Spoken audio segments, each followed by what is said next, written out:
Good morning, beautiful, beautiful, beautiful black people. I hope that all is well in your world and this day will become a very, very successful day for you and all of your wonderful, wonderful, wonderful black loved ones. My beautiful, intelligent black brothers and sisters, know this: every president of this plantation called America since Lyndon B. Johnson has advanced laws, programs, and policies that incentivized aggressive policing in cities with large black communities and to confine the staggering number of black youth being arrested in Detroit, Los Angeles, Chicago, and elsewhere. The federal government subsidized the expansion of the nation's prison systems. By the time Ronald Reagan entered the White Boy House, the administrations of Johnson, Nixon, Ford, and Carter had already paved the road to mass incarceration of black folks right here on this plantation called America.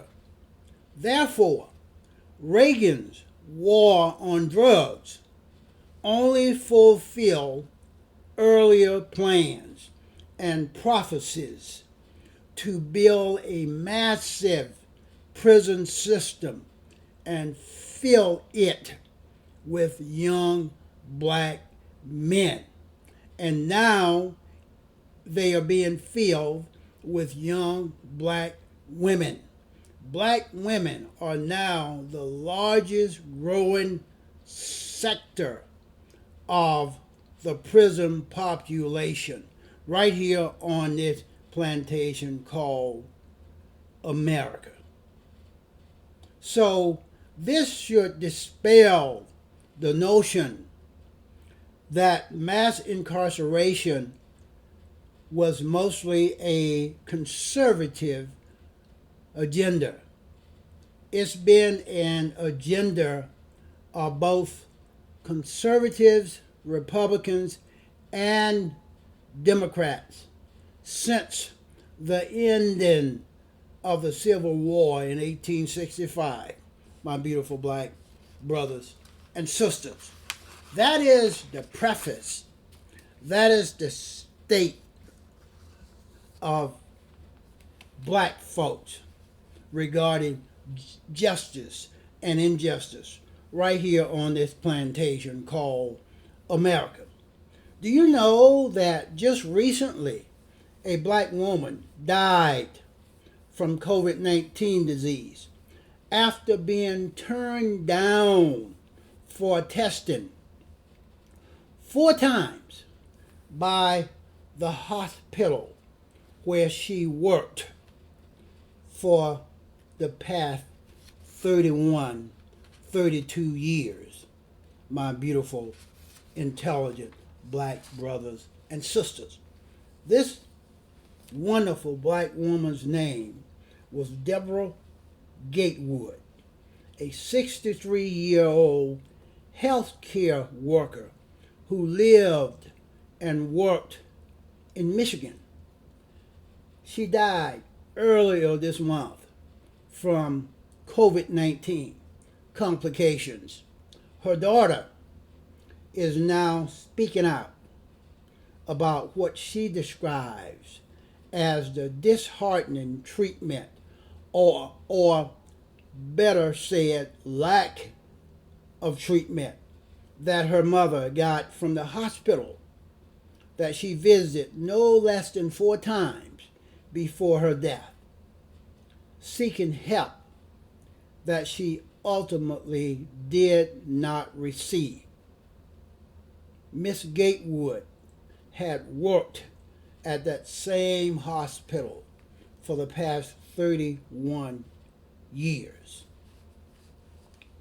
A few times she drove herself to that same hospital where she worked, only to be refused from being tested and sent home with cough syrup and told to rest and take care of herself.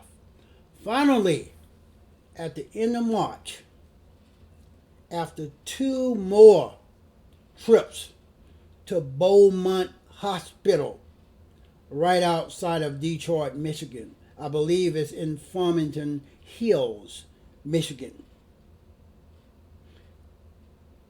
this daughter found her mom lying in bed at home, unresponsive. She then took her mother to another hospital where she was finally tested and told that she had the COVID-19 disease. Nevertheless, it was too late. She already had pneumonia. She already had to be intubated. And her kidneys was already failing. Eventually, Miss Gatewood died.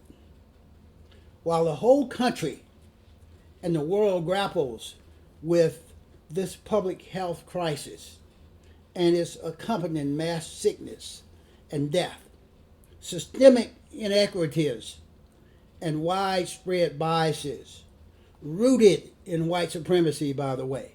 Beaumont Hospital, your white supremacy, your racial biases is rooted in white supremacy, leaving black folks, people that look like me, holding more than a fair fraction of the pain.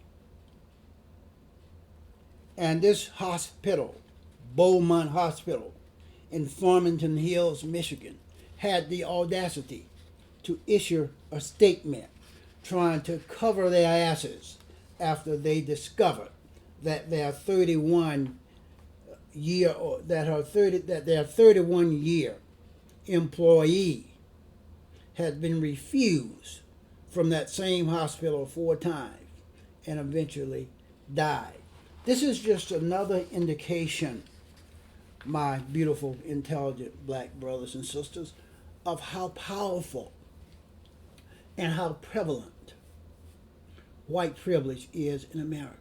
Even during this pandemic, these white racist healthcare workers, these white racist doctors are preferring to test white folks and those other non-black folks rather than testing black folks. It's a parallel to what used to be years ago in America. Black folks were used as medical guinea pigs. Black folks was not given pain medication. Black folks had to go through surgeries without pain medication, without being